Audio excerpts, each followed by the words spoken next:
So before you start the problem, it's always good to draw a diagram of what's actually happening.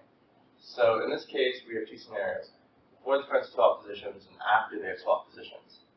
Now, the two friends and the pole form an isolated system since there are no horizontal forces acting on them. This means that momentum is conserved.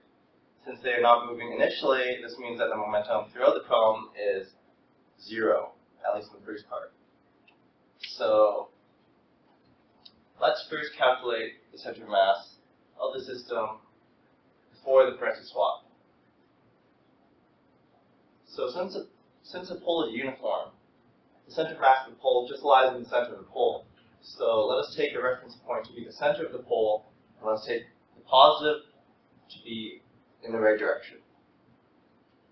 So the first moment is given by the sum of the masses of each element in the system times their distance from the reference point. So we have MA is the distance L over 2 to the left of the reference point, so that's negative L over 2, plus MB times L over 2, since it's the distance L over 2 to the right of the center of the pole. Now we know that MB is 2MA,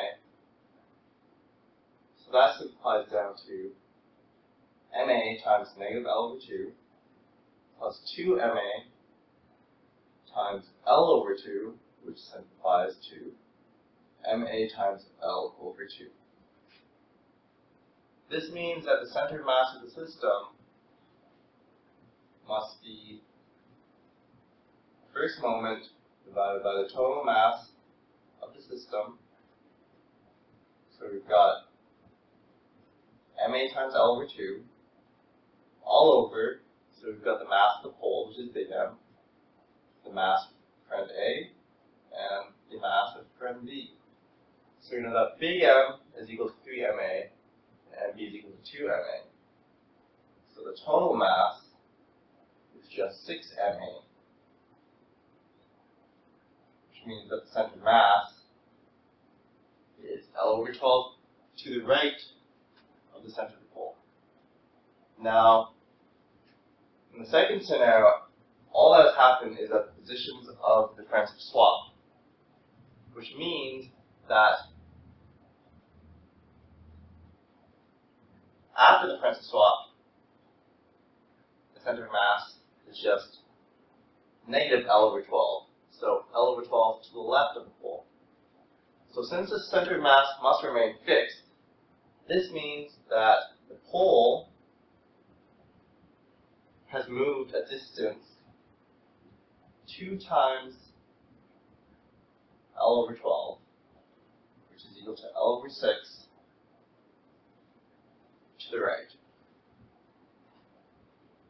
Now in part B, both the two friends and the pole are moving together at a constant speed v0 to the right, which means that the system, or the center of mass of the system, must move an additional distance v0 delta t, where delta t is the time it takes for the friends to swap positions. Now, the friends are both moving at a constant speed u relative to the pole, and the pole has a length L, so the time it takes for the friends to swap positions is equal to the distance they travel, which is L, divided by the speed that they're going at, which is u. This means that d is equal to v0 times L over u. And from the first part of the problem, if the system was not moving, the pole would have moved a distance L over 6 to the right. So now that the system has moved an additional distance v0 L over u to the right, then the pole must move a total distance of L over 6 plus v0